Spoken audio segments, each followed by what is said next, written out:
You take a look at the reaction here, decidedly negative, even though we heard that sales when it comes to their infrastructure business gained about 93%, and you heard the company report a number of record metrics here. I am curious what you make of these figures and how they stack up against the expectations. I think the expectations were for them to sort of pull a rabbit out of a hat that is not there.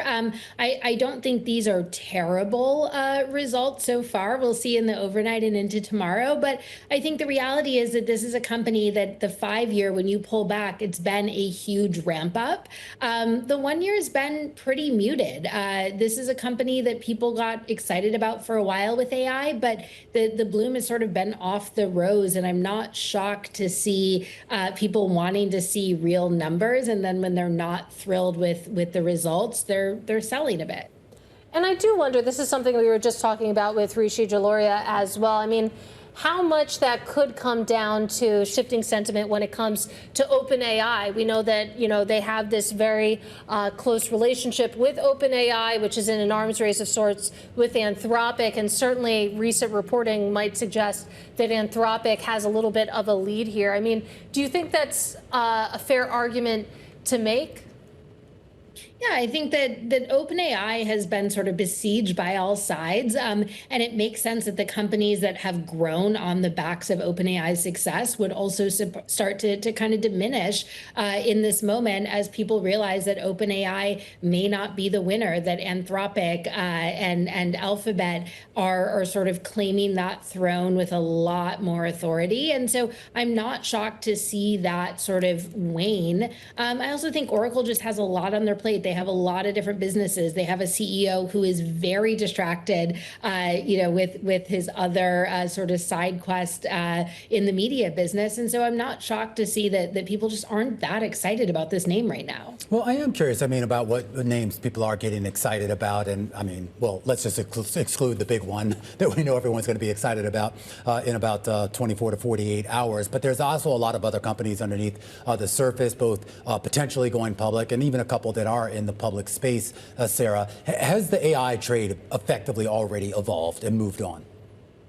I think it has a bit. I maintain my excitement about names that I think are still a little bit overlooked, like Alphabet, which is doing a lot of what we want from the Oracles, from the OpenAIs, from the Anthropics, and from the SpaceXs, and even from the Teslas, all under one hood at a much lower kind of relative valuation. And so there are names like that. I think that people are starting to look further afield and wonder what else is in the private markets as these investors get liquidity in these IPOs in the next couple months from that sort of dark trinity. We will see that money almost immediately go back to work in the private market. And I think where they're going to put their bets is going to be a next gen of AI that's a little bit more targeted and not burning quite so much money. And the less money that you burn in data centers, the less great that is for Oracle. I am curious, and I know you focus a lot more on the VC space and the public markets, but and I hate to put you on the spot, but when you look at SpaceX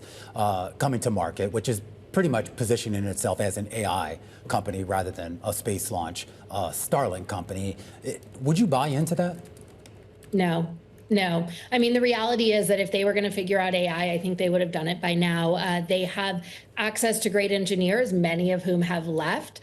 They have access to the technology, to the models, and there's not really much there. You have Elon's word to go on. And if you run that back over the last 10, 15 years in his other companies, Elon's word means that it is coming 10 years, 5 years later than what he says at best, and often at a much sort of less lucrative stance than what he has said. And so, no, I think that SpaceX is kind of the ultimate bag holding experiment. And it's unfortunate that a lot of these public companies and these indexes are going to be the ones who are sort of forced buyers.